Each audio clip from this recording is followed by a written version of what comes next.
Salam bahagia berbunga-bunga, Guru Indonesia. Selamat berjumpa kembali pada aksi nyata pelatihan mandiri platform Merdeka Mengajar, topik kurikulum Merdeka PAUD. Yang akan kita pelajari pada materi kali ini adalah tentang pemahaman mengapa kurikulum perlu berubah. Mungkin kita akan bertanya-tanya, kenapa sih kurikulum perlu berubah? Pertanyaan ini mungkin akan muncul saat perubahan pembuatan kurikulum akan dilakukan di sebuah lembaga pendidikan. Sebelumnya, yang harus kita mengerti bahwa kurikulum merupakan pedoman penyelenggaraan kegiatan pembelajaran untuk mencapai tujuan pendidikan tertentu. Pada materi ini, kita akan mempelajari tentang pentingnya perubahan kurikulum untuk menyesuaikan dengan kebutuhan murid dan perkembangan zaman.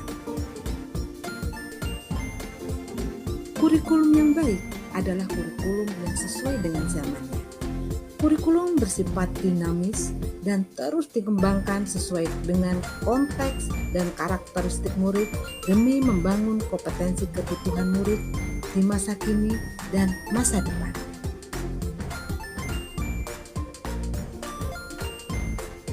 Cita-cita murid 10 tahun yang lalu mungkin hanya menjadi polwan, polisi, tentara, pemain sepak bola, atau jadi guru. Namun, kini pilihan cita-cita murid kita lebih beragam dan mungkin sesuatu yang tidak pernah kita duga sebelumnya. Mereka kini ingin menjadi kreator, YouTuber, pengembang aplikasi game, atau bahkan gamer.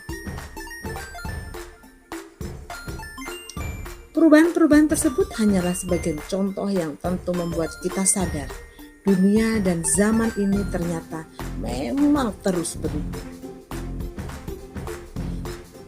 Mengingat kata-kata Ki Hajar Dewantara, pendidikan adalah menuntun segala kekuatan kodrat yang ada pada anak-anak agar mereka dapat mencapai keselamatan dan kebahagiaan yang setinggi-tingginya baik sebagai manusia maupun sebagai masyarakat.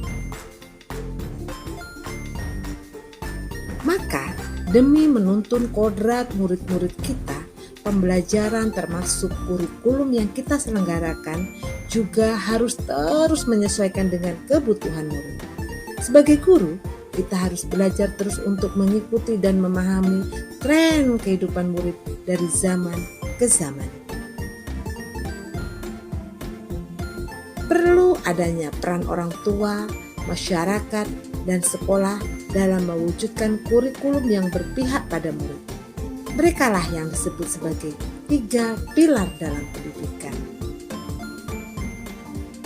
Oleh sebab itu, ketika kita merancang kurikulum, kita harus menempatkan kebutuhan, pendapat, pengalaman, hasil belajar, serta kepentingan murid sebagai rujukan pembuatan kurikulum. Sejatinya, kurikulum dirancang untuk murid agar dapat mewujudkan seluruh kompetensi yang diharapkan.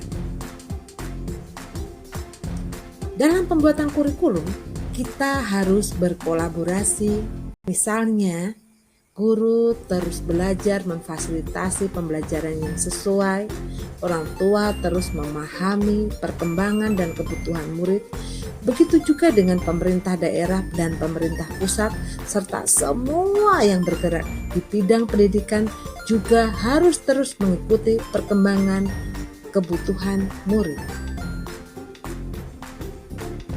Nah, bagaimana dengan Bapak Ibu guru di sini? Apakah perlu membuat perubahan kurikulum? Mari kita buat perubahan kurikulum agar terwujudnya cita-cita dan tujuan pendidikan Indonesia guna menciptakan pembelajaran yang menyenangkan sesuai dengan karakteristik anak zaman sekarang. Demikian dari saya, salam bahagia berbunga-bunga, Guru Indonesia.